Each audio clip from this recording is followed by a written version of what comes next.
Welcome to the first ever episode of the Houston Living Podcast. I'm Josh, and I'm here with a special guest, Rachael from Cardinal Financial. Today, we are going to talk about your very first steps getting started home shopping and what you need to know before applying for a mortgage and what to do after you apply. So welcome, Rachael. Thanks for coming on the show. Awesome. Thank you for having me. So what are the very first things that someone should do when they're thinking about buying a home? The very first thing that they should honestly do is contact us, the lender, first and foremost, because you definitely want to start by putting the horse in front of the carriage. And the reason for that is because even though you may fall in love with a home, yes, you may qualify it, but you may not want that payment. So it's definitely very behoove of you to definitely get with a lender, get your credit pulled, and start the home buying process. Yeah, 'cause I've had that happen to me, actually. When I very first moved here, I was looking at houses, and I found one that I loved, went and looked at it. Then I talked to the lender, and then I found out what the payment was going to be, and I was not happy. Yes. So, Shock time. And then after I got pre-approved and saw what I was actually approved for, I wasn't really all that satisfied with what I got for that price. So, Yep. So what are some of the qualifications that someone needs to have as far as credit or anything else that someone might need to have before, just when they're getting started? Yeah, so definitely first and foremost, like I tell everybody, 85% determining factor is definitely always your credit. So there are different loan products available to you out there. The best one that is out there that a lot of people will typically go after is the FHA loan. And the reason they go after FHA is because credit score can be basically a 550 or greater, but also minimum down's only 3.5%.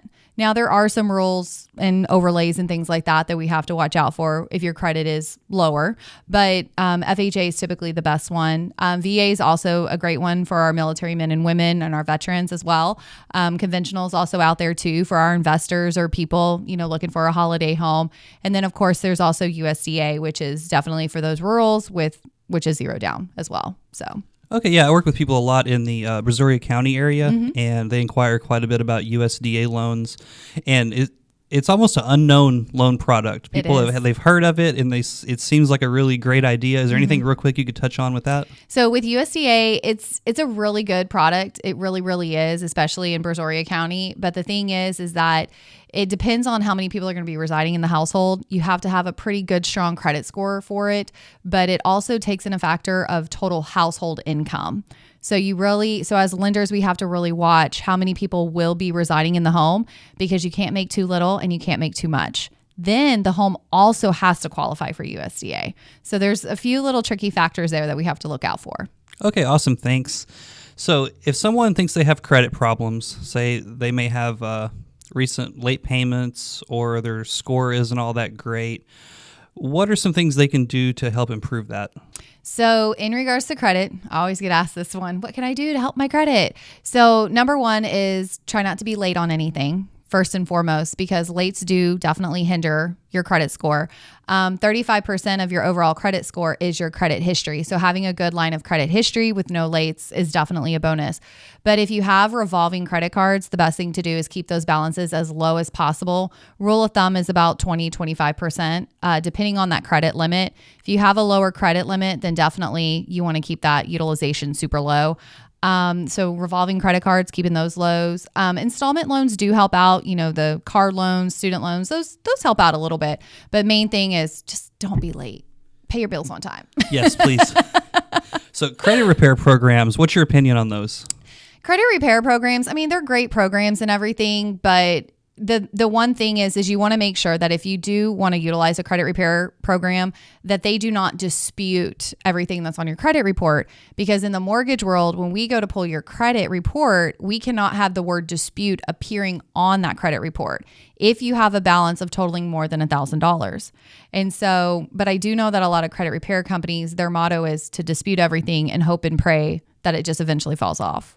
Oh, interesting. Okay, so when they dispute these things and let's say they win, does it completely drop off, or does it still show on there that there was let's say an account balance or something like that, and then it was disputed and then dropped? So it ultimately depends on what that credit repair person put in for, whether they put in to have the account show a zero balance and the consumer, you as a borrower, no longer has to pay that balance owing, or if it truly just completely falls off your credit report like it never existed. It just depends on the the situation. So what are some of the documents that someone might need when they're applying for a loan? Oh, super easy. Very little stuff. Don't worry. We don't need your DNA, folks. You're good there. So the documents that we need are your most recent W-2s, your most recent 2 years W-2s, 30-day most recent pay stubs, 60-day most recent bank statements, a copy of your driver's license.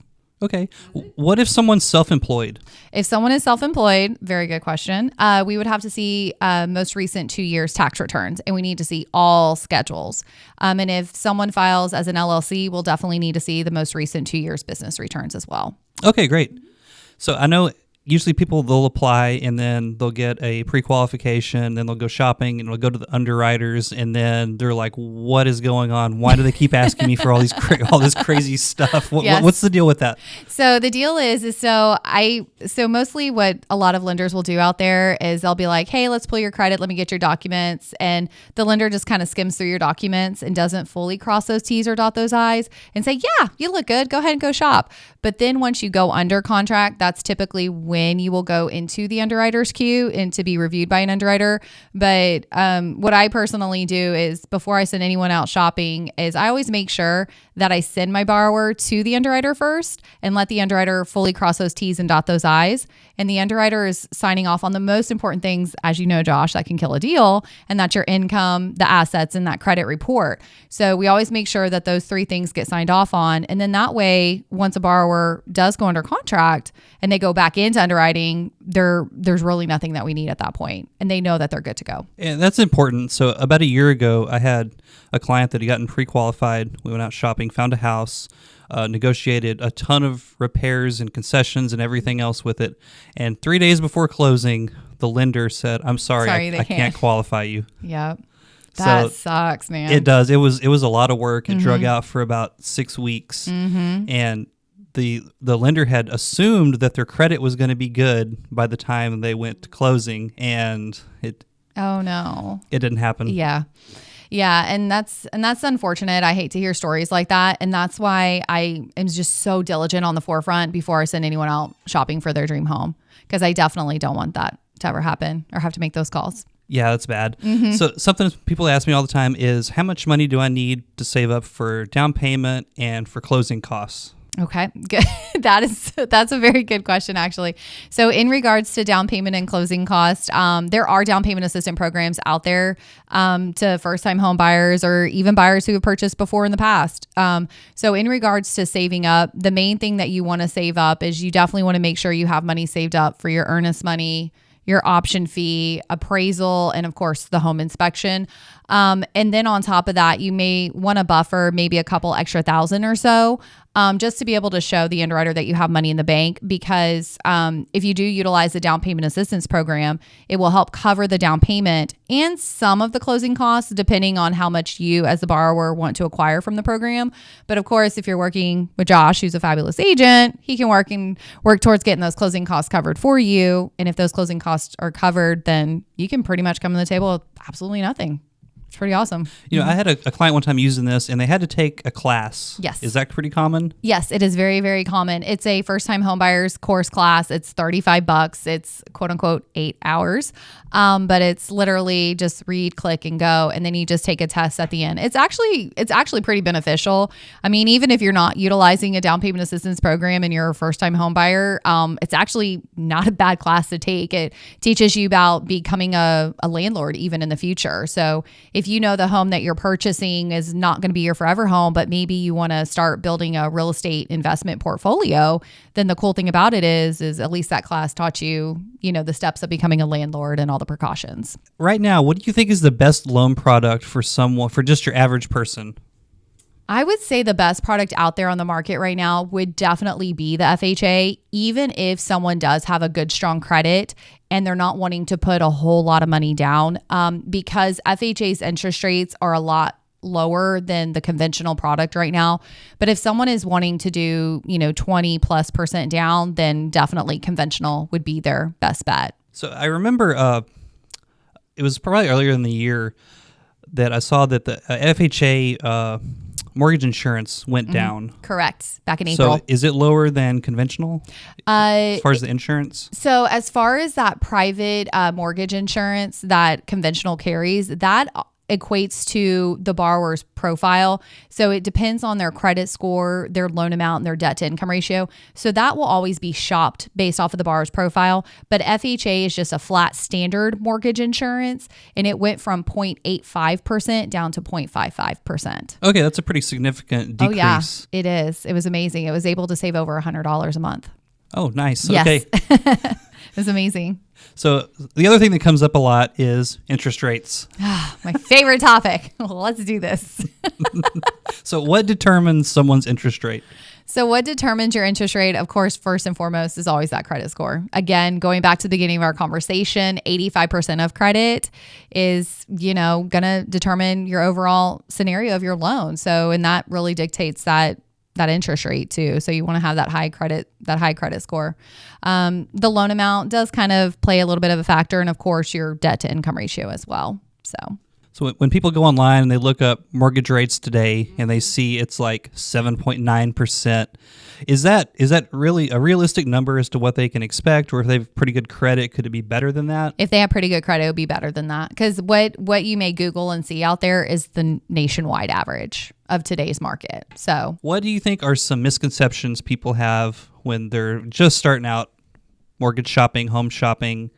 I'll give you one that I hear a lot is, well, I don't need to talk to a lender right now. My credit's not that great and I have some bills I need to pay off. Yep. I hear that one too. Everyone's scared to call us. And that is definitely, I think, the strong one that you and I both hear all the time, but don't ever be afraid to especially call, because we're here to help you. Myself and my team, we're definitely more than happy to give you the free advice that you need to help boost your credit. So that way you can get on the road to homeownership a lot quicker. So don't ever be afraid to call. We're never going to judge anybody. We're always here to help and guide you and make sure we get you into that dream home. And what do you think is a good time frame to start out? Like, let's say we were planning, I wanted to move in April. Mm-hmm. When should I start this whole process? Honestly, I would start it sooner than later, because, and one thing you can always do is, if you don't call me, I'd love for you to call me because I'd love to help you. But see if that lender offers a soft credit pull. So that's what we always do, is we just start with a soft credit pull. You don't know your credit's being pulled. It doesn't hurt your credit. But see if the lender can just do a soft credit check, because again, 85% determining factor is that credit. So if you know you're going to be shopping in April or wanting to purchase in April, the best thing to do is go ahead and connect with the lender, see if they can do a soft credit pull. Doesn't cost anything. And then submit your documents. Doesn't cost anything. So at least this way, a ballparkish of what you would potentially qualify for. Okay. Mm-hmm. And how long is a pre-approval good for usually? So once a lender pulls a hard credit pull, then that credit report is good for 120 days. Okay. That is about 4 months. Mm-hmm. 4 months. Okay. Yeah. Okay. Next, your favorite question. What do you think is going to happen next year? Oh, my favorite question. Of course, Josh. Thank you. So honestly, the feds have announced that they are predicting to lower the rates 6 times in 2024. So you will start seeing a decrease in the rates. So we're really hoping and praying that the feds hold true to their word. So we're really probably going to see a good shift in the market. The only thing is that if you have been on the fence going, I'm just going to wait for the rates to drop, when the rates start dropping, I'm going to tell you right now, what's going to end up happening is housing prices are going to start going back up. Sellers are not going to be wanting to contribute towards closing costs.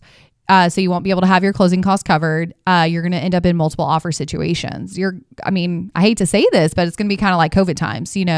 When people were coming in, Josh can concur with this, people are 20, 30,000 over ask price, So you definitely, like I keep telling all my borrowers, marry your home and date your rate, because you can always refinance when rates do drop. But that dream home that you've been after for a long period of time and that you've been saving up for comes once in a lifetime. Yeah, I know there is a lot of people that are sitting around waiting for the rates to come down to buy, and it's all going to happen at the same time. Mm-hmm. And our inventory levels, they haven't been the greatest, and the selection of houses haven't been the greatest. A lot of it's investor flips or estate sales or people that are forced to move. Yeah, absolutely. So I know there was a lot of people go back when the rates were low. They said, the home prices are too high. I'm going to wait for the market to crash, and I'm going to pick them up. And I'm like, well, the rates are going to go up, and the prices are probably going to stay the same, and they actually went up. Mm-hmm. Yeah. So, and how do you feel about that crash now, folks? I'm still waiting for it. That's what everyone tells me.